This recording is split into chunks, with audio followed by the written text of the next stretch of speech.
Thank you very much for you to join the Zoom interview. And as you know that recently, there are lots of voices in the West to call for China to pay for the damages caused by the coronavirus. So what's your opinion? I guess it's going to be hard to calculate those kind of compensations. And also, it's politically very sensitive because it kind of involves saying someone takes the blame, and also it refers back to historically when China was kind of given reparations, had to give reparations to the European powers, the colonial powers 120 years ago and before. I mean, I think what would be more sensible is to acknowledge that at the moment there's a colossal shared economic crisis, and the only way I can see us getting out of this together is having better economic relations, because I think that's in everyone's interest. We have obviously significant differences elsewhere, but we do need to work together to at least restore some levels of growth.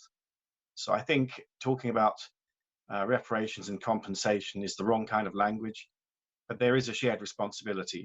Yes, and also we realize that right now, U.S. officials, some are very senior U.S. officials, are intensifying efforts to accuse of China.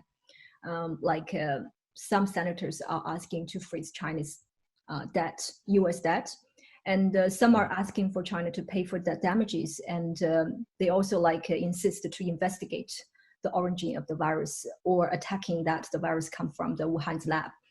What's the main reason behind this kind of phenomenon?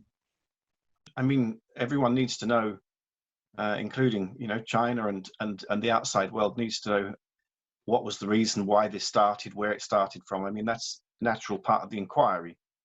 But I think it shouldn't be politicized. I mean, this isn't about blame. This is about just finding out the facts so that we know how to deal with this problem or problems like it in the future. So that will be useful. And scientists in China and outside are working together to try and do that.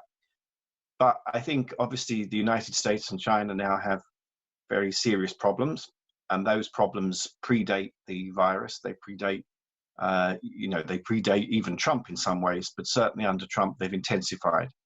So, for many politicians in the United States, particularly in the Republican Party, this is an opportunity to continue that conflict, but in another way. There's also, I think, another issue, which is that, of course, politicians, particularly in multi-party systems, are going to have to find someone to blame.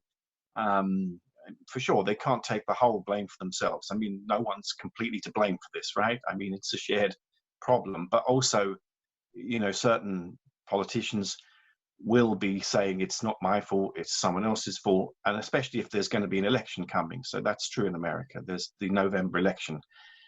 Presidential elections. So this kind of, overlapping of American politics and international relations is going to, I'm afraid, to intensify. Yeah, thank you very much, Professor Braun. Thank you for your time.